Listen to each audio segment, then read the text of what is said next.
section de notre forum s'intitule plutôt la désignation et l'accès aux services en français. Comment améliorer l'offre et la qualité des soins pour la communauté francophone.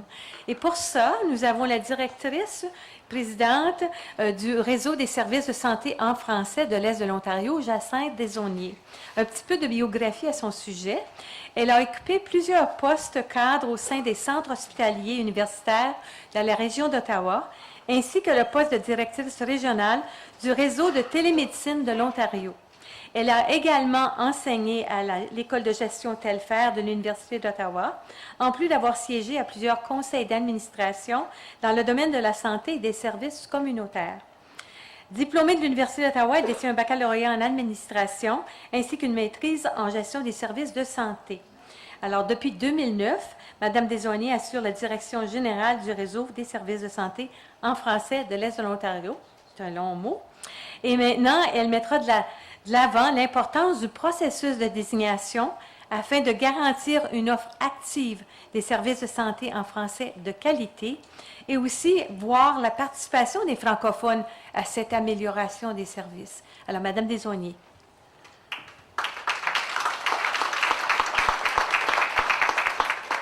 Merci beaucoup, Nicole, et bon après-midi tout le monde. C'est un plaisir de vous accueillir, beaucoup de visages familiers, d'avoir cette collaboration avec le Conseil sur le vieillissement pour vous apporter ces conférences. Donc, moi, dans le temps, je ne vois pas la présentation. Dans le temps qui m'est imparti, je veux vous parler de 3 choses. Alors, la première, c'est je vais vous parler un peu du réseau des services de santé en français, qui on est, qu'est-ce qu'on fait. Ensuite de ça, je vais vous parler de l'importance de la désignation pour construire, pour bâtir une offre de services de santé en français de qualité. Puis en terminant, on va parler de comment vous pouvez contribuer à augmenter l'accès aux services de santé en français. Donc, commençons par qui nous sommes. Et là, je vais demander à l'arrière, je vais tout de suite prendre une pause. J'ai moins d'énergie que Mariette. Et je vais vous présenter une vidéo qui va vous décrire un peu ce que fait le réseau. C'est très court, là, quelques minutes.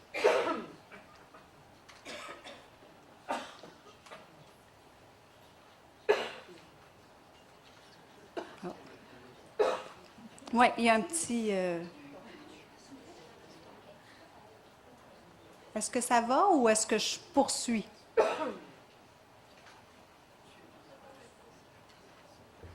OK.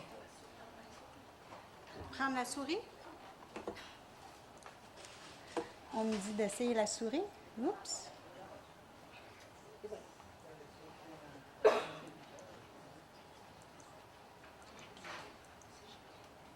Non, ça fait pas la bonne chose, là. Nous voici. Bien, c'est ça. Alors, vous avez vu l'avant-première.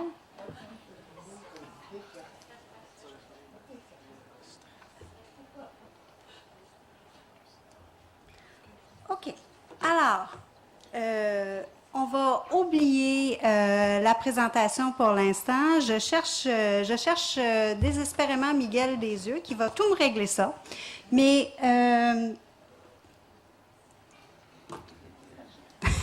je le vois qu'il y a. Alors, bon, le réseau, c'est qui? D'abord et avant tout, je voulais vous dire que oui, il y a une équipe au réseau, une petite équipe de 12 personnes qui travaillent, mais c'est beaucoup plus large que ça, le réseau. On a d'abord une membriété corporative. Ce sont, en ce moment, 74 organisations qui ont tous fait un engagement de vous livrer des services en français. Et on a aussi une membriété individuelle, donc certains d'entre vous ont été approchés à leur arrivée pour devenir membres du réseau. Ce sont des gens de la communauté qui sont engagés, qui croient à l'importance d'obtenir un service de santé en français quand ils ne sont pas bien et qui ont décidé de s'impliquer dans le réseau. Certains sont très, très impliqués, font même partie du conseil d'administration, par exemple, alors que d'autres vont choisir d'être moins impliqués, mais de recevoir l'information, de participer à un sondage à un moment ou à un autre quand c'est propice pour eux. Je regarde à l'arrière. Là, on me fait signe que oui pour le vidéo. Donc, je vous présente le vidéo, puis je vous reviens tout de suite après ça.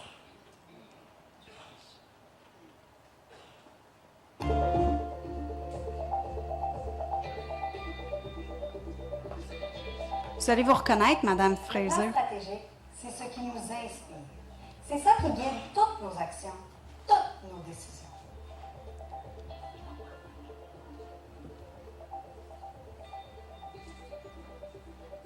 La mission du réseau, notre réseau, est d'améliorer l'offre active et l'accès à un continuum de services de santé de qualité, en français bien sûr.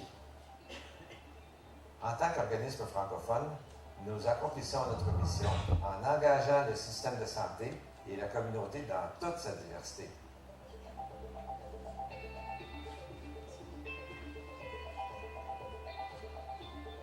Nos valeurs sont collaboration, L'excellence, Inclusion le respect, et la persévérance.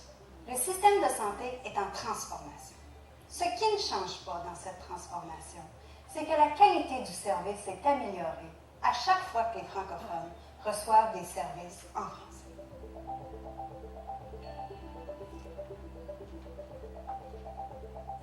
en tant que partenaire de la transformation, le réseau oriente l'offre active et les stratégies d'accès aux services de santé en français.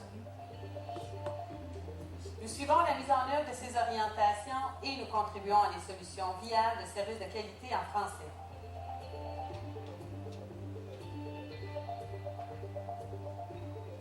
Voici les actions qui nous permettront de réaliser notre mission d'ici 2021. Nous produisons des données sur la santé des francophones avec nos partenaires. nous intervenons au début des initiatives de transformation du système pour guider la planification des services en français. Nous collaborons avec un nombre croissant de partenaires. Nous favorisons la pleine participation des communautés francophones au système de santé. Nous communiquons des informations pratiques pour que les francophones prennent leur santé en main et accèdent plus facilement à des services de santé en français. Ces fondements nous permettent d'exercer une influence stratégique auprès du système pour que les francophones aient accès aux services en français. Parce que comme francophone, quand on est malade, on n'est pas bilingue.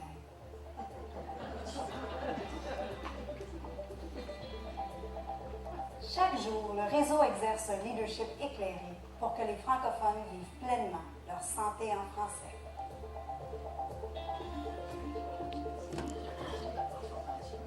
Oui, Mariette me fait remarquer que c'est les objectifs de la transformation. Alors, voilà une vidéo qui était lancée l'année passée à notre AGA pour expliquer notre planification stratégique.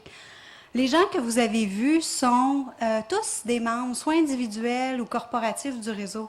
Vous voyez que ce qu'on tente de faire, c'est quand même assez large, puis à 12 personnes, on n'y parviendra pas toute seule. Donc, l'input de tous ces gens-là est vraiment important. Là, on va me faire revenir à la présentation dans le mode. Moi, je voulais vous donner peut-être une petite simplification de tout ce qui a été dit. Donc, l'essentiel de la planification stratégique. D'un côté, on travaille à améliorer l'offre active de services de santé, puis on fait ça avec le système.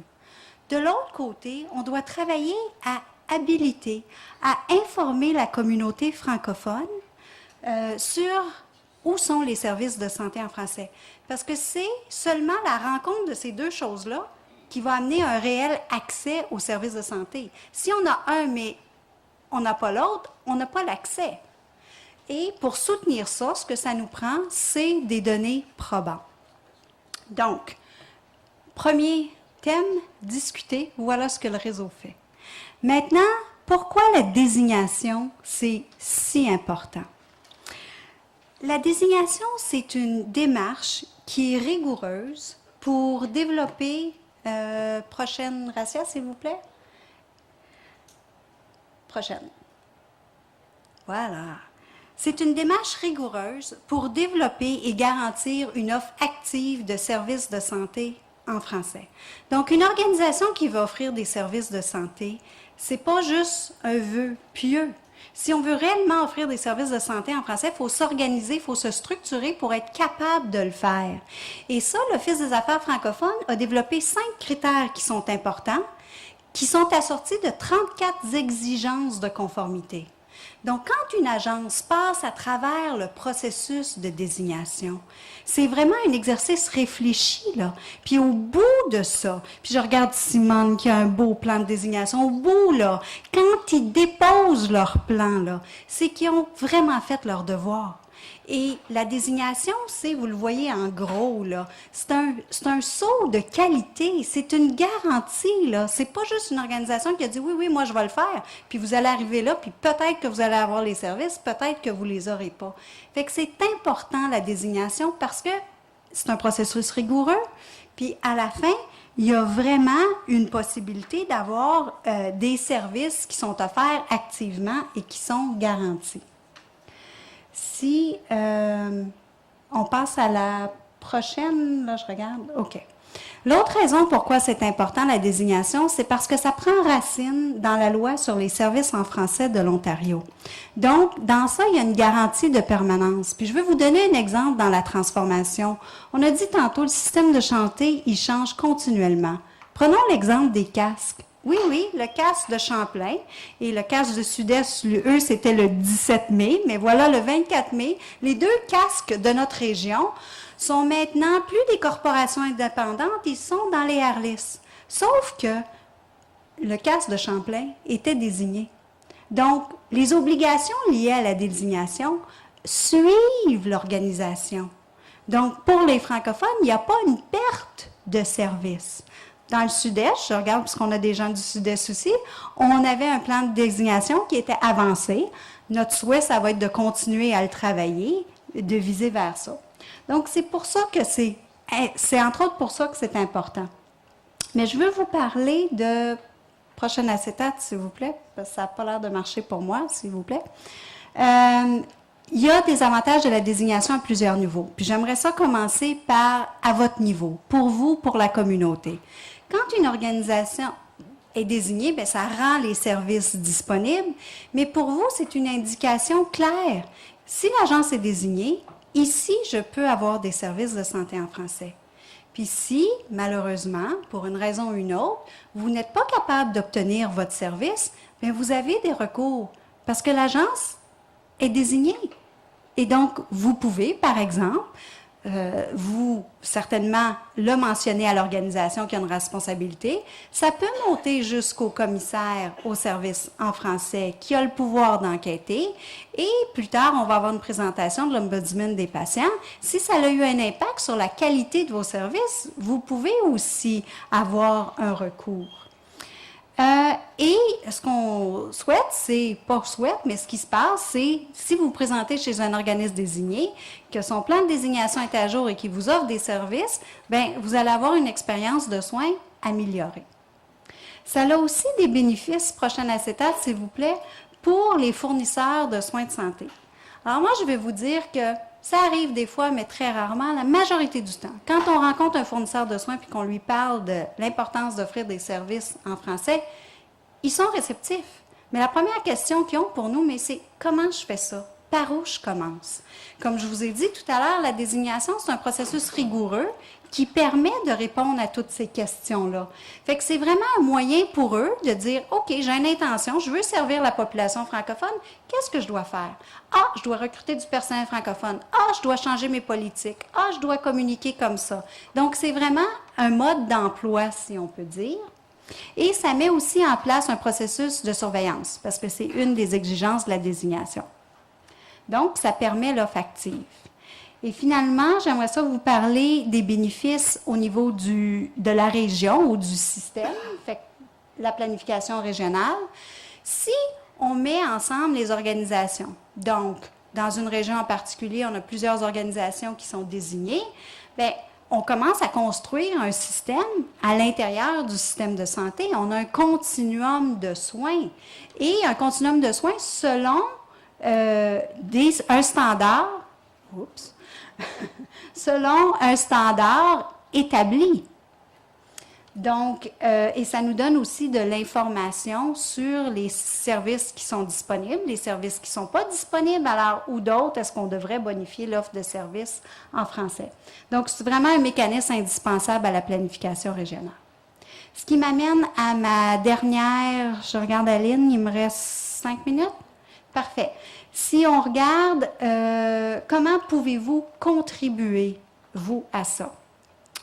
Compte tenu des problèmes techniques qu'on a eu tantôt, Racia, je vais aller au site web en dernier au cas où, OK?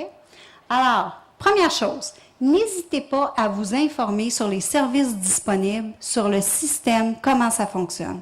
Puis sur ça, je vous félicite toutes d'avoir pris le temps d'être ici cet après-midi pour en apprendre plus. Vous allez aller voir les kiosques, vous allez avoir...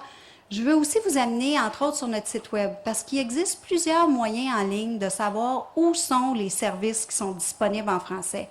Mais comme je dis, on va le faire à la... Ça va renverser mes affaires, mais on va le faire à la fin, au cas où. L'autre point au centre qui est important, demander et utiliser les services en français, c'est une question de qualité de soins. Donc, souvent, on entend les gens, « On ne m'a pas offert le service en français ». C'est malheureux, puis ça ne devrait pas être la situation. Mais si c'est possible pour vous, c'est sûr que si vous êtes en situation d'urgence, c'est peut-être pas le temps de demander un service en français. Mais quand on parle des soins qui sont plus prévisibles, donc c'est votre médecin de famille, ça va être des soins récurrents, par exemple, parce que c'est pour une maladie chronique, insistez pour avoir un service en français, demandez-le, informez. Puis c'est lié au premier point, informez-vous pour savoir où c'est disponible, puis tentez d'avoir des services de cette agence-là, par exemple celle qui est désignée, par exemple celle qui est membre du réseau, qui s'est engagée à offrir des services en français. Et finalement, participer à la planification du système de santé. Il y a souvent plusieurs sondages de satisfaction qui sont faits, des fois quand vous allez pour des services, de répondre, puis de répondre que c'est important de les avoir en français, ou de répondre que ça aurait été important, puis que vous ne l'avez pas eu, puis que ça a eu un impact sur vous. Il y a des consultations publiques qui existent. C'est important que la voix des francophones soit entendue. Devenez membre d'un conseil d'administration. Ça, les agences qui œuvrent en santé ont presque tous des conseils d'administration. Ils ont besoin de gens de voix pour porter le message ou devenez bénévole. Donc, votre voix va se faire entendre. Et finalement, devenir membre du réseau, c'est un exemple où vous pouvez vraiment appuyer l'enjeu d'avoir des services en français et où on va vous donner beaucoup accès à toutes des sondages, des consultations, des conférences comme celle-ci. Donc, s'il me reste quelques temps, puis s'il y a un intérêt, j'irai au site web pour trouver les services, juste pour vous montrer ça. C'est un outil un peu concret. Je vois une couple de têtes qui me font signe. Est-ce que c'est moi qui y va, Racia, ou c'est toi? On fait une course?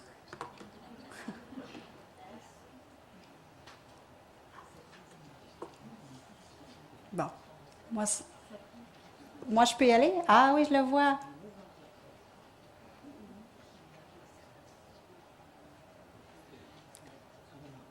Vous voyez que je ne joue pas aux jeux vidéo, hein?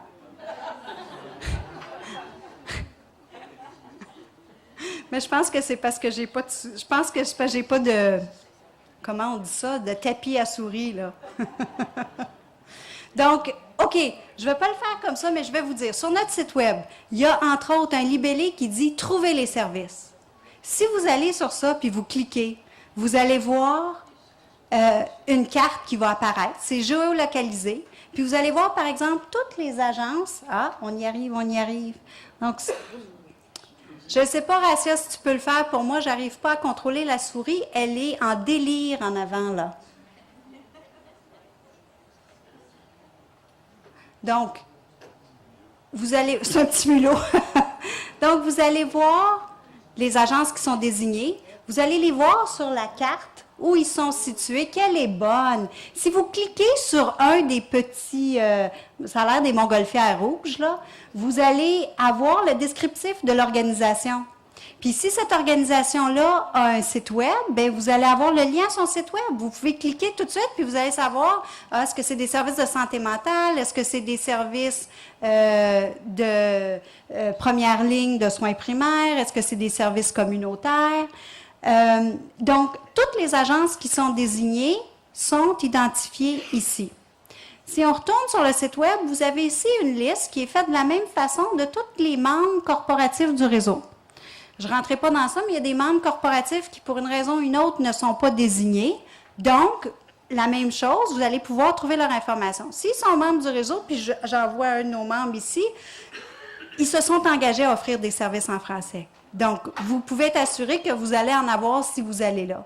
L'autre chose, il existe d'autres mécanismes. Comme le 211, bien, il y a un lien au 211 là. C'est une autre façon d'accéder au service.